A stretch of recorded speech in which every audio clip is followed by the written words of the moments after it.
મિત્રો, જમીન શ્રી સરકારમાં દાખલ થઈ ગઈ અને અથવા જમીન શ્રી સરકાર થઈ ગઈ એવી વાત તો તમે સાંભળી હશે કે જમીન સરકારનું અંદર નામ દાખલ થઈ ગયું.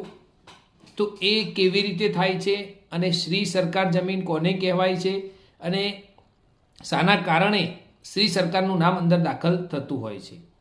તો મિત્રો, આ બાબતે આપણે આજે કાયદાકીય રીતે ચર્ચા કરીશું કે જમીનની અંદર જમીનને લગતા કેટલાક ઘણા બધા કાયદાઓ છે. તો એ જ્યારે કાયદાઓનો ભંગ થાય છે ત્યારે એ શરત ભંગના કારણે જે જમીન છે એમાં સરકારનો હક દાખલ થાય છે, એટલે કે જમીનમાં શ્રી સરકારનું નામ દાખલ થાય છે.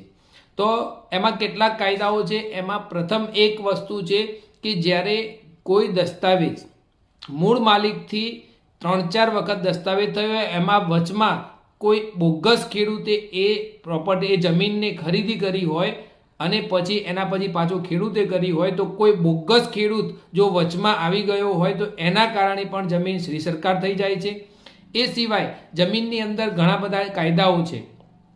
તો એ કાયદાઓનું જ્યારે ભંગ થતો હોય તો એ ભંગ થવાના કારણે પણ જમીન શ્રી સરકારમાં દાખલ થઈ જાય છે. દાખલા તરીકે જમીનનો મહેસૂલ ભરેલો ના હોય તો એ મહેસૂલ ના ભરવાના કારણે પણ એ જમીન શ્રી સરકારમાં દાખલ થાય છે.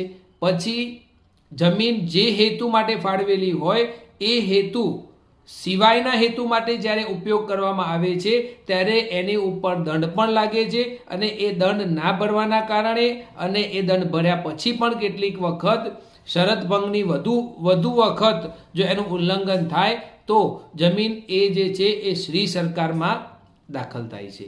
એટલે કે જે કાયદા અંતર્ગત આપણે જે જમીન આપેલી હોય એ કાયદાનો ભંગ થાય ત્યારે આ જમીન જે છે એની અંદર શ્રી સરકાર એવું નામ દાખલ થાય છે. જ્યાં આપણા ખાતેદારોનું નામ હોય એ ખાતેદારોની નીચે શ્રી સરકાર એવો ઉલ્લેખ કરેલો હોય છે. ટૂંકમાં જ્યારે કોઈ કાયદાનું ઉલ્લંઘન થાય એ કાયદાના ઉલ્લંઘનના કારણે જમીનમાં જ્યારે શ્રી સરકારનું નામ દાખલ થાય તો તેને શ્રી સરકાર જમીન થયેલી કહેવાય. હવે એ જમીનને શ્રી સરકારમાંથી બહાર કાઢવા માટેના પણ રસ્તા છે કે સૌ પ્રથમ એ જાણવું જરૂરી છે કે એ જમીન કયા કાયદા હેઠળ કઈ શરતના ભંગના કારણે એ જમીન શ્રી સરકાર થઈ છે.